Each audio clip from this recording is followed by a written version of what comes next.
আমি তো যেমন ডিউটিতে যাই সেরকমই ডিউটিতে গিয়েছিলাম, কিন্তু আমি তো জানতাম না যে আজই হবে আমার শেষ দিন। আমি তো আমার জুনিয়রদের সাথে একসাথে কত গল্প করতে করতে রাতের খাবার খেয়েছিলাম।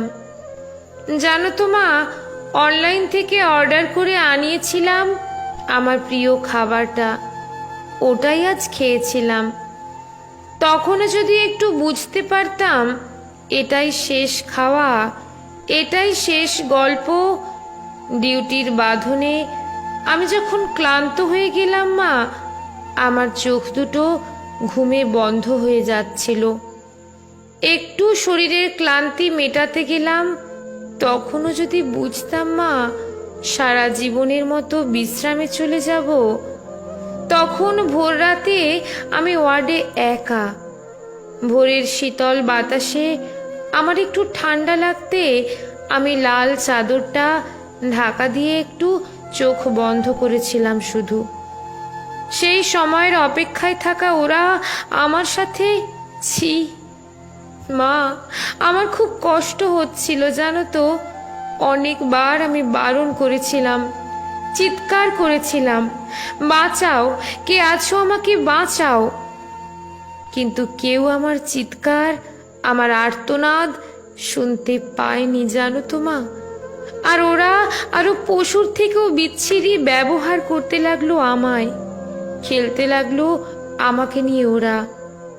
আমি ওদের হাতে পায়ে পড়লাম জানো তো।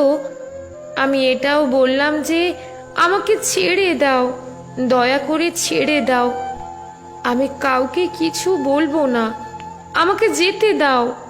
কিন্তু ওরা আর আমায় তোমার কাছে একবার যাওয়ার সুযোগটাও দিল না, দিল না তোমার কোলে শেষবারের মতো মাথা রাখতে দিতে, দিল না শেষবার তোমার হাসি ভরা মুখটা দেখার সুযোগ, দিল না বাবার স্বপ্নে তার রাজকন্যার বড় ডাক্তার হওয়ার কাহিনীকে সত্য করতে। আমার গলা টিপে ধরে নিজেদের সর্বশক্তি দিয়ে আমার গলা চেপে ধরে জানো তো মা।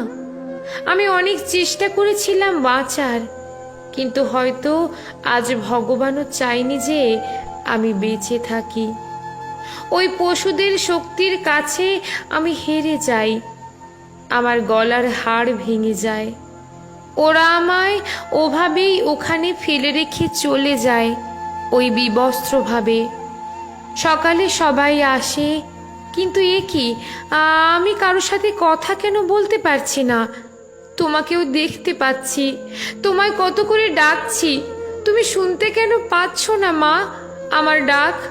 ও মা, মা গো, এই তো দেখো, দেখো না মা, ও মা, এই তো আমি। তুমি কাঁদছো কেন? কি হয়েছে তোমার? ও মা। দেখি মা সামনে একটা লাশের দিকে তাকিয়ে হাউমাউ করে কাঁদছে। লাশটার মুখ দেখতে পেয়ে আমি শিউরে উঠি। এ কি, এটা যে আমারই নিথর দেহ, আমি কি তবে মারা গেছি? আমিও কাঁদতে শুরু করলাম। সবাই আমার এই মৃত্যুতে শোকাহত। সারা দুনিয়া আমার মৃত্যুর ঘটনা আপাতত জেনে গেছে। সবাই বিদ্রোহ করছে, কিন্তু আমি আমার নিথর দেহের দিকে তাকিয়ে রইলাম। আমার শেষটা তো আরো ভালো হতে পারতো বলো মা।